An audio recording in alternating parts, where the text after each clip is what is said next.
in Europe are in a rush to return treasures stolen during the pre- and post-colonial era to their countries of origin. Wild of Africa at 100. At these times, only on WION, World is One.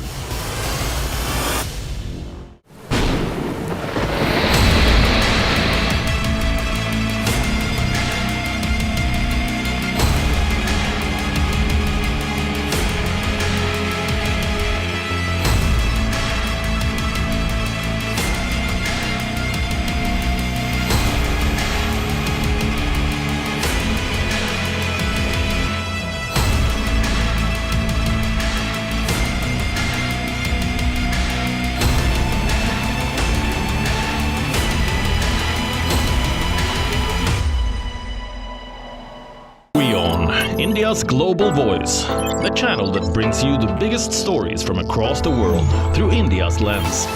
Now available in more than 190 countries worldwide. Because we believe that the world is one. Watch us in Africa, Europe, USA and Canada, South America, Asia Pacific, Middle East and North African regions. Also available on these digital platforms across the world. WION. World is One.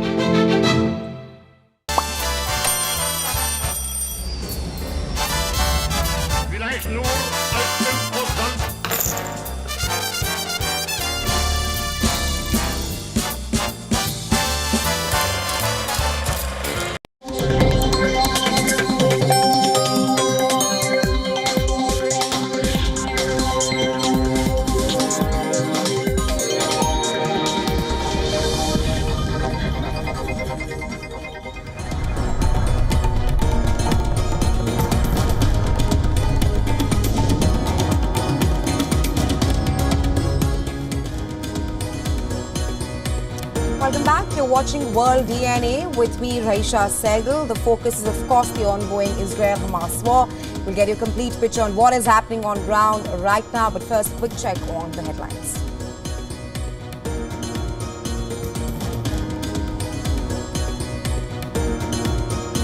Amid explosions and artillery fire in Rafah, Israeli military says it is pushing for more evacuations, indicating it is pressing ahead with plans for a full-blown ground attack. EU joins rising chorus calling for Israel to desist from the operation.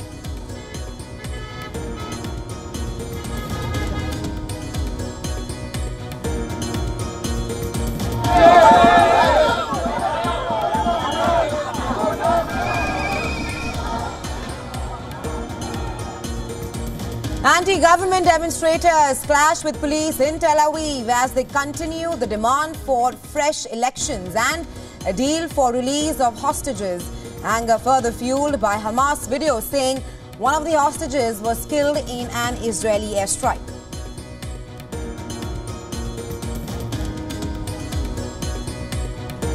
Intense battles on between Russian and Ukrainian armies in the area of 7 border villages in Kharkiv as hundreds evacuate. Moscow claims it has captured 5 villages. Kiev says it was repulsing attacks and battling for control of the settlements.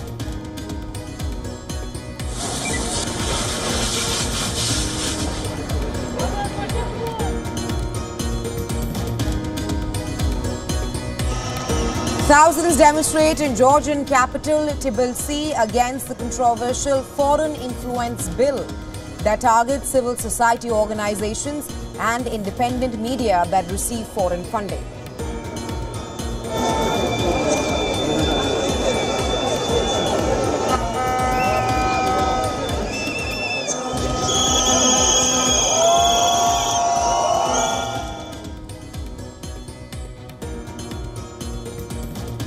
Demonstrators in Pakistan-occupied Kashmir continue their march towards Muzaffarabad despite road blockades and tear gas shelling. Demonstrators have intensified against high electricity tariffs.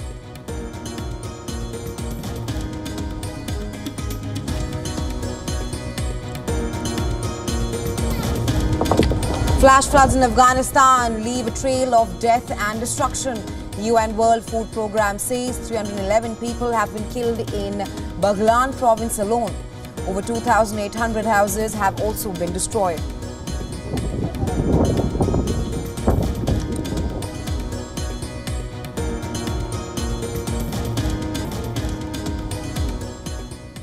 Our top focus in world DNA. Israel has asked millions of Palestinians to leave Rafah as it intensifies military operations in southern Gaza. Well, Israel claims it has evidence of increased activities of Hamas in these areas as it refuses to back down on a full-blown assault on Rafah despite international pressure. Our next report has the details. Take a look.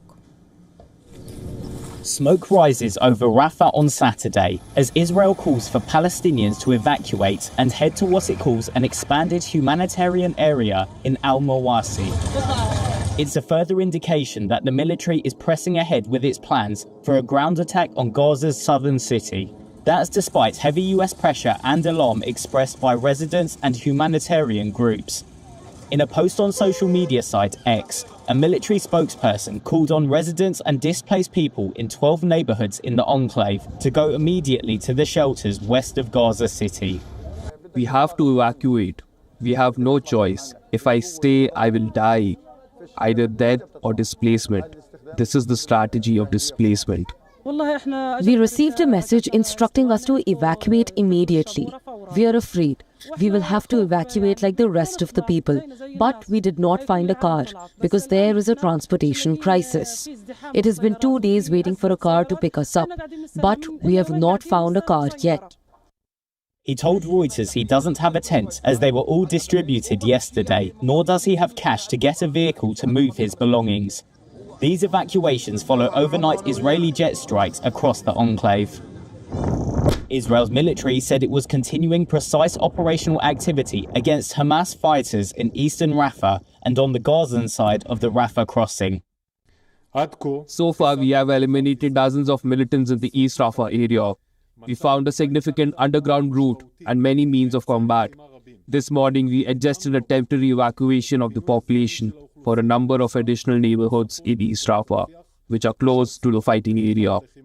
On Friday, Israeli tanks captured the main roads dividing Rafah's eastern and western sections, effectively encircling the eastern side in an assault that has caused Washington to hold up delivery of some military aid to its ally.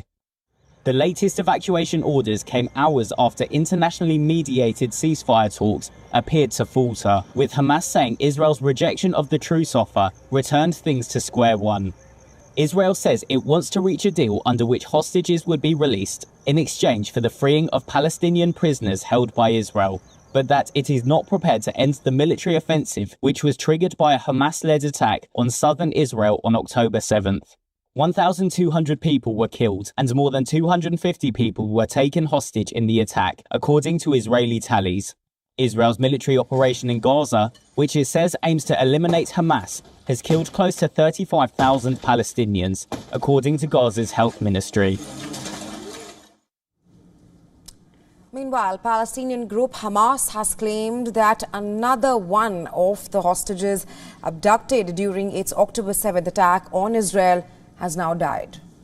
Hamas released a video saying Nadav Poplarwil, who was taken hostage from the southern Israeli community of Kibbutz Nirim, died after being wounded in an Israeli strike in Gaza. The Israeli military did not offer immediate comments on the latest video, but it has referred to previous videos of hostages released by Hamas as a psychological terror. Hamas said Poplarwil, whom it said was also a British citizen, was being detained with a lady hostage when the place they were being held was targeted by an Israeli missile. Meanwhile, relatives of hostages held in Gaza criticized Israeli Prime Minister Benjamin Netanyahu at a news conference on Saturday. They said his incursion into Rafah only endangered the lives of the hostages. Blood of the hostages is on your hands. You are complicit in their criminal abandonment. We received another chilling testament today proving the desperate situation in Hamas captivity. The hostages are out of time.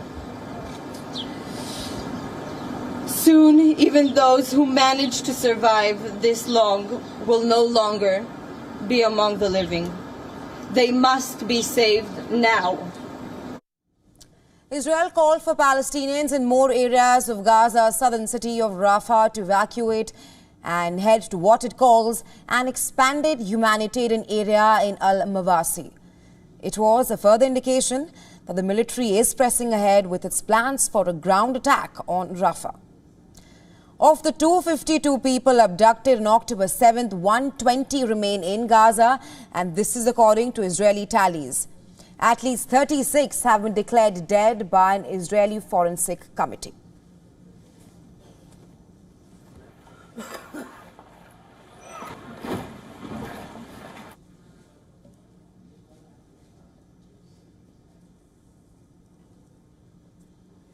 Now, from the Israel-Hamas war, let's now shift our focus to a continuous coverage of the Ukraine-Russia war.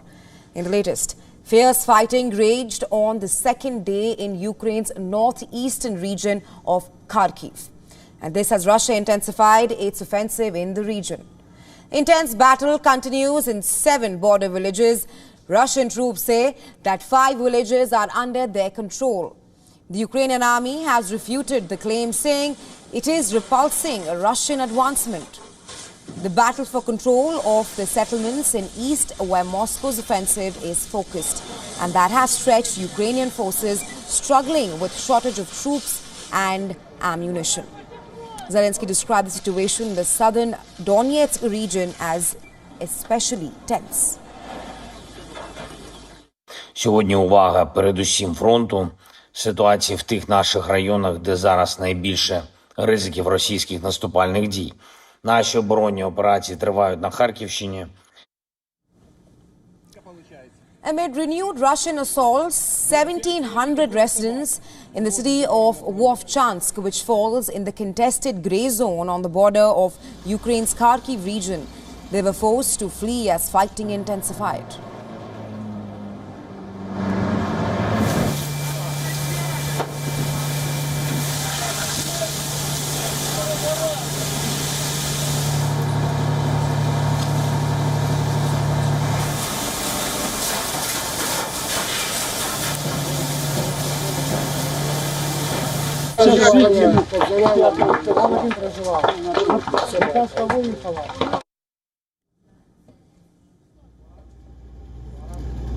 Russian forces pummeled the city with air raids and rockets that set several houses ablaze as they attempted to break through the Ukrainian defensive lines. 20 people were evacuated to a nearby village. Кількість обстрілів за добу не зменшилася. Кількість обстрілів залишилась така ж, як і вчора. І сьогодні інтенсивність обстрілів не зменшується. Постійно стріляють по всьому місту.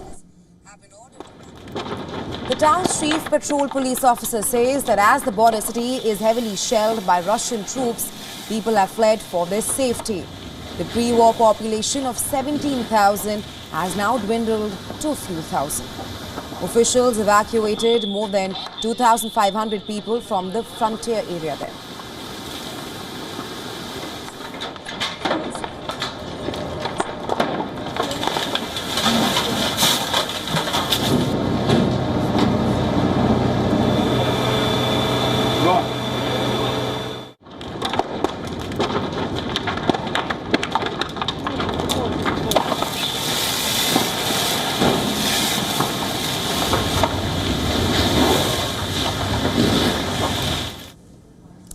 In other global news, thousands of demonstrators marched through central Tbilisi at a rally against a controversial foreign influence bill.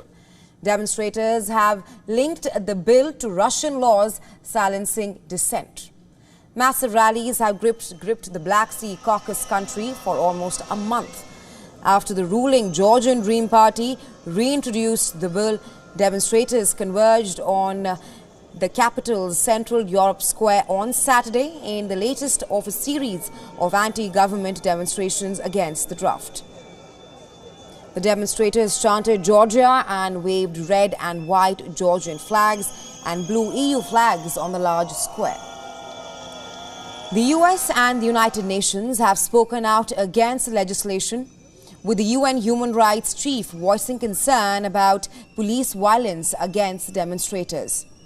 Now, if adopted, the law would require that any independent NGO and media organization receiving over 20% of its funding from abroad to register as an organization pursuing the interests of a foreign power.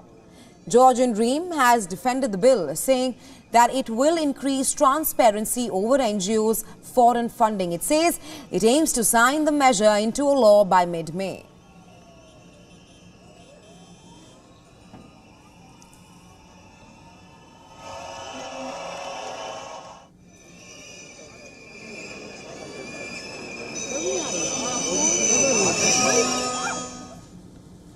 From Georgia, let's now shift our focus to Canada, where thousands of Canadians, British Columbia and Alberta provinces have been ordered to evacuate their homes as wildfires spread rapidly in the region. Officials have also raised evacuation calls for an oil-rich city in Alberta. Canadian authorities have warned that this year's weather conditions would mean a greater wildfire risk in the country. On Friday, the Alberta government said that wildfire danger was extreme. They also pointed out that the fire in Fort McMurray forest is out of control and has charred over 10 square kilometers. As per a recent eyewitness video, the billowing smoke from the fires have blocked the highway that connects northwest Canada to Alberta. In fact, in Fort McMurray, the government has alerted evacuation readiness for at least 68,000 people. Now, during the 2016 floods in Canada, it had forced over 90,000 people from their homes in the region. Reports say Canada is battling at least 6 active fires that have ashed out over 60 square kilometers of area.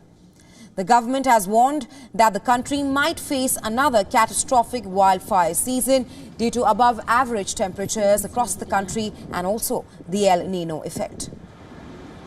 On Saturday, 9 helicopters had been deployed to fight the rapidly spreading blaze. A crew of specialists are working on protecting structures affected by wildfires.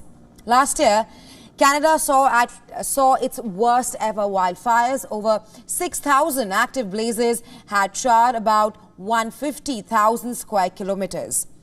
8 firefighters were killed, while at least 230,000 people were forced from their homes.